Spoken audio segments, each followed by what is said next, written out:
Hello, I'm Helene Oberman, Managing Director of Interior Design Magazine, and I'd like to welcome you to Product Live. This is our series that delves into the products and trends grabbing the industry and in real time looking at the minds behind the design. For nearly 30 years, David Oki has been a leading voice within the design community, pushing the industry to be more mindful and more sustainable in its practices. But for David, he finds himself to be a student of Mother Nature herself, learning from her principles and ultimately creating designs from the endlessly renewable, continuously inspiring natural world around him. But he did not start out that way. So with me today to discuss his journey to sustainability and the launch of his latest biophilic collection for Interface, Granite Mountain, is David Oki, founder of David Oki Designs. Welcome, David. It's lovely to see you. Thank you. Thanks for that introduction. So David, let's just dive right in. So you have a long history with Interface, having worked with them as an exclusive designer for nearly 30 years now. But your career in carpet and textiles started even before that time. So how did you first find yourself working in the world of soft surfaces? Oh, this is going to take a long time. Well, okay, so give us the very abridged version. Okay. I was born in England, even with this American accent now that I have. I was born in a small town called Kidderminster in the 60s. And back then, Kidderminster used to be the carpet capital of the world, making woven carpets, Axminster and Wilton carpets. There were probably 30 to 40 manufacturers in town. So I went to college and studied carpet design for 4 years. So in 4 years, I did kind of industrial practices in different countries, from Denmark, Northern Ireland, north of England, all with carpet design is my career. I think it can be really difficult for some people to believe, because I think really people nowadays equate sustainability and interface, and they go completely hand in hand. And that was through Ray Anderson of Interface. But you were actually skeptical of Ray Anderson and this mission that he's going on. What helped convince you to join Ray on a sustainability journey with Interface? At that time, Ray was suddenly at this epiphany of sustainable design, and I thought it would kind of go away. But back then, you think about Interface, they were a global company taking everything from the earth, petroleum, nylon, and nylon was the worst embodied product. And back then, all the scientists said, we can't recycle it. So it was in 1997, I read a book called Biomimicry by Janine Benyus, and it just changed everything. And it was really that we weren't going to use nature for our building materials and our products. We're going to be like nature. So we have to take our synthetic ways and do it like nature does. We started off very simple, to stop using the worst amount of nylon we can. So we made minimal, low profile products, reducing, cutting out waste, and we suddenly got onto this bandwagon, and we just kept growing and growing. And now, yes, the scientists know how to recycle nylon. So it was quite a journey. I mean, we're certainly glad you've taken this journey, and it's been interesting to, obviously, I'm sure for you, to see the evolution of what it was 30 years ago to now. And I know that you've accepted it, like this new path to sustainability and the importance of biophilic design. And it just so happens that you've incorporated in the space behind you, which is your own space, Pond Studios. So would you say your studio that you're sitting in today was a test lab for some of these like newfound ideas about biophilic design, which you learned about during this journey and continue to sort of be a test lab even today? Yeah, it was very challenging because our decision to build the studio was right when we started working with Interface, and right at that time that I was kind of pessimistic believer in this.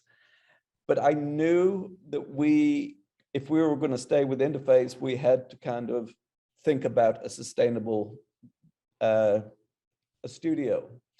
And I had a friend of mine, Elva Rubio. I asked if she would design our studio, which she did. And actually she gave up her job and started working on this project. But she was the one who really pioneered this. And she was way ahead of, I think, a lot of the designers then of building a sustainable building. For me, it was really a learning curve. And I went through some pretty tough things as well. If you really don't need it, don't put it in. I mean, there were ceiling tiles.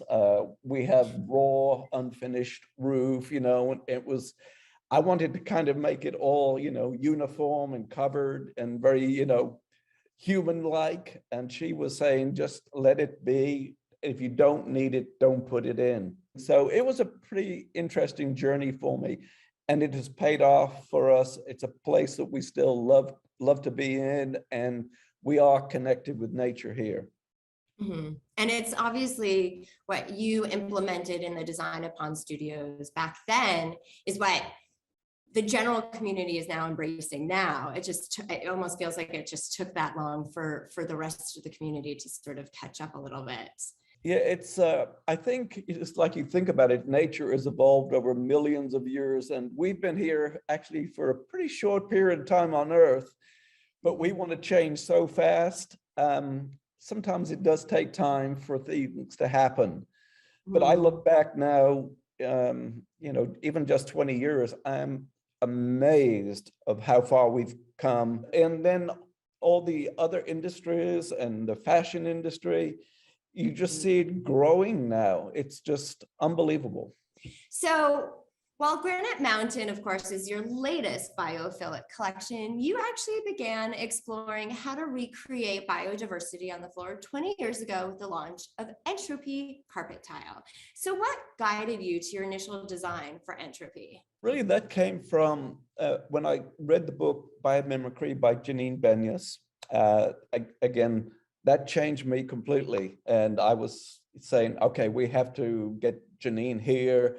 We have to, start to embrace this. So we had a workshop that we had, was pretty much one of the first biomimicry workshops. And it was, Janine was talking about how would nature design a carpet tile? And she starts that off with everybody. How would nature make a chair, make an automobile? That's how she questions it. So she took our designers outdoors, and it was kind of strange for us, to go out and say, okay, what are we going to learn? Yes, we can make something like a leaf or a rock, but it was a fundamental thing of looking at nature. And one of the biggest things we started to see the difference between what we were doing and how nature operates. We were making what we call uniformity, monolithic product. That means every carpet tile had to look like the other carpet tile. If it didn't match up perfect, it was kind of rejected and thrown away because we were looking for this uniformity. It's a very human thing. Mm-hmm. So when we looked at nature, whether it was bark, leaves, stones on the floor, the one fundamental thing is diversity. And nature thrives on diversity.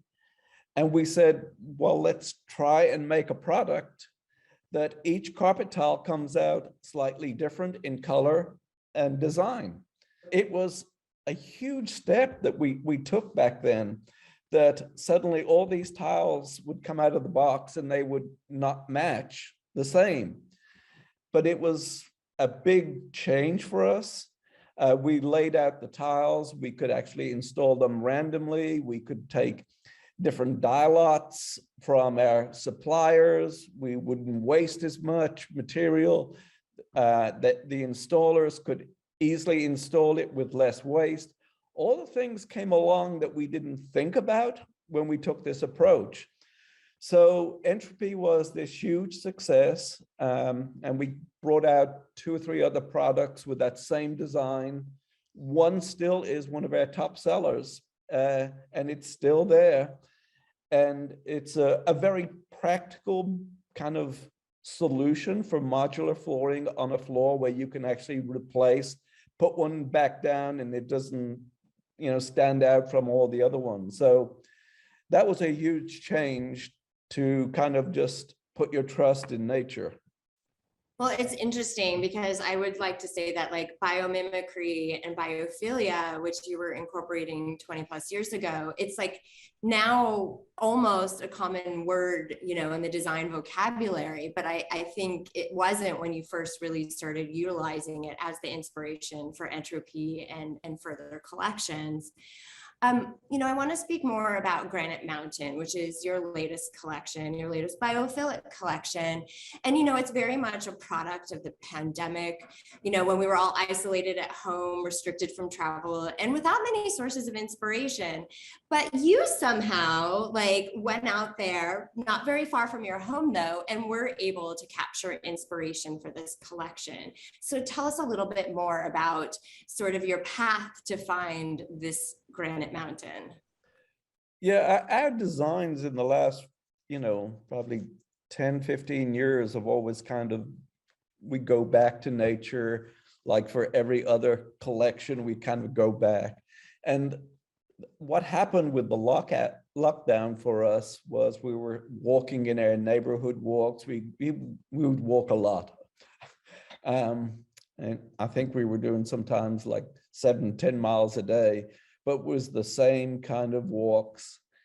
And it was meeting my son and his fiance. They said, "Have you been to Arabia Mountain?" And we said, "No." And one weekend, we took a drive 20 minutes out of Atlanta, and we found this kind of Granite Mountain that used to be kind of a quarry for granite. So we got there, and it was suddenly this inspirational visual of man and nature together, of this abandoned quarry.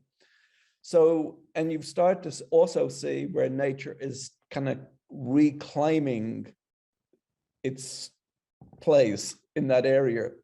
But we saw right angles and squares, and that's one of the things that we struggle with in carpet tile, because we are working with square rectangles. Now, when you really study biophilic design in nature, you can find rectangles, squares, 90-degree angles. You might find a few crystals, but everything in nature is organic. And if you want to build something strong, you build organically. Like the airplane you fly in, the windows, the doors are all curved for strength, the fuselage. So when we want to design for strength, and I see the shift even in architecture and design, that we are moving more organically in design. But the fundamental thing as far as aesthetics, to try and make organic shape in inside and interior with squares and rectangles, it's very difficult.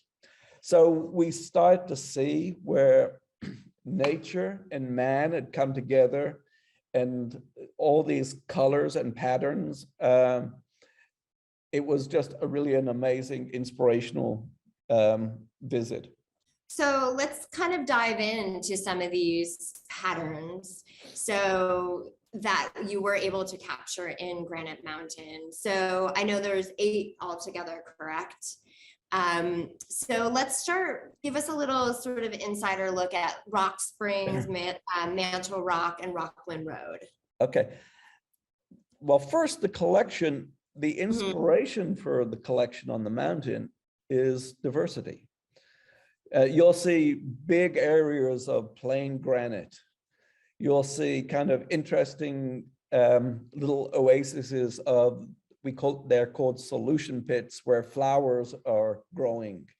And it's the diversity of the colors and design, which were also the inspiration. So the collection starts off with Rock Springs, I think Mantle Rock, and Rockland Road, I think. Those are the very subtle kind of, I would call, getting close to monolithic, but they have these very subtle tidal gray, which is the name of the granite from Arabia Mountain. So you have these beautiful granite patterns that we were capturing. The first three are kind of more kind of the basic kind of elements that you would probably use in a wide area in an interior. And then, so there's three more patterns. So flat rock, mountain rock, and Ridge Creek. And so what is the sort of style and aesthetic? Okay, those three are the most biophilic part of the collection because they're transitional products. There are three designs that look so organic that when you put them on the floor, you can actually see movement. And also those three are made on our latest technology of tufting that really can do anything you want. It can make intricate pattern, it can make very low profile texture. And these three go from a very low dense profile to this beautiful diverse texture that keeps changing throughout a space. That one is kind of the most biophilic of the group. And then, so the last two patterns, how did these work in for Mile Rock and Panola Mountain? Okay, Mile Rock was actually, we saw a lot of like broken fragments of rock where they'd broken up and it was just like shattered on the floor. And so that was the inspiration. And also we started to see kind of this luster in the rock. It was kind of like a, I don't know, just shiny. So we wanted to capture that broken, shattered look. And we used a metallic yarn to kind of highlight that luster. So Mile Rock is kind of that kind of very unique metallic and broken rock. Panola is our kind of inspiration from these, again, solution pits. They're kind of indentations on the rock where it captures rainwater. And in that rainwater, foliage grows throughout the year. In the fall, you have these beautiful yellow daylilies. And as you go into the spring, you get this diamorpha, which is like a pink red, and the mountain kind of turns this pink red. You have to look it up and see these. It's really only in Arabia Mountain, but they look like little oases. And they are for probably birds to get water and grass to grow. And they reminded me so much of like little meeting points and area rugs within a space. And that's what we start to see in our interiors now. Go back to the 80s, our carpet tile was one same carpet all the way through a building. Now we usually have sometimes 20, 30, 40 different products on one project. And the inspiration for Panola, that's where really those little beautiful area rugs came from, like oasis. Well, no, of course, because I feel like nowadays, I feel like you were saying before, like it used to be monolithic, like everything was the same. And now it's like you have so many different intimate spaces and wayfinding, and you do have to design with like how an interior designer will ultimately create spaces and using flooring as a way to do that.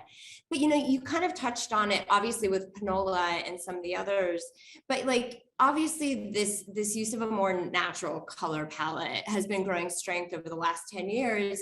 And you seem to continue that with Granite Mountain. So what was the development process like when thinking about the color palette for this collection? Well, the color palette, we tried to be as true to the colors, and we actually took samples there to get, and really when you start to look at these intricate grays, and they go from cool to warm, and there's a mixture of gray. That was really very important. And then the importance to have color to be used in small spaces. And again, I would have to go back to the product. And I love even taking mixtures of those and putting them together. Because when you, in nature, if you see a petal on a flower, it's not one solid color. It's probably thousands of that hue in that shape. And we suddenly struggle, to get color and design even close to nature. So diversity of color and pattern, very important in the design process of this collection. So while we've been focused on the commercial side of the collection, there is a companion to Granite Mountain that one can specify from the Interface consumer brand, Floor, which I know you can use for both the commercial market and use at home. So what is your design approach to Floor as compared to Interface products? And really, how do you integrate your designs for both? That's a great question, because it's actually getting to a challenge for us right now, because we started off Floor as being really designed for the residential market.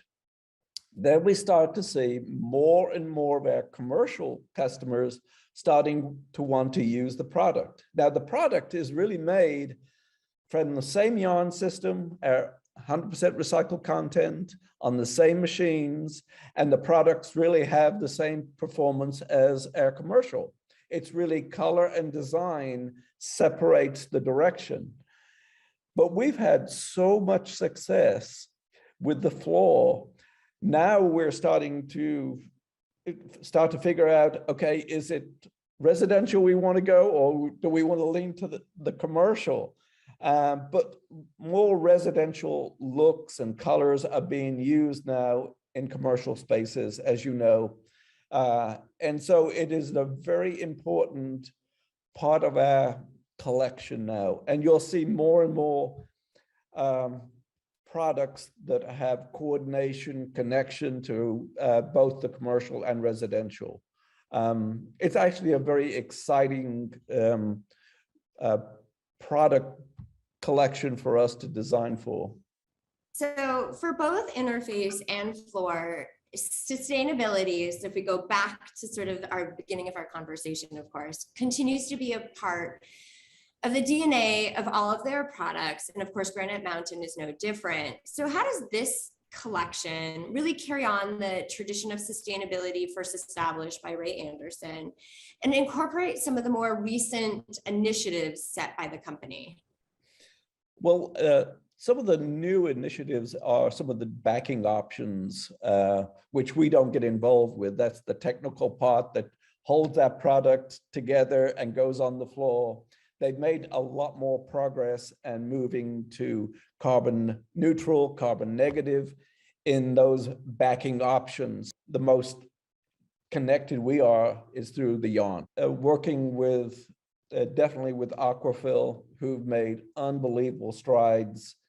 Interface cannot be sustainable on its own. It has to have suppliers to make the product and people to specify the product. We're kind of all in this together.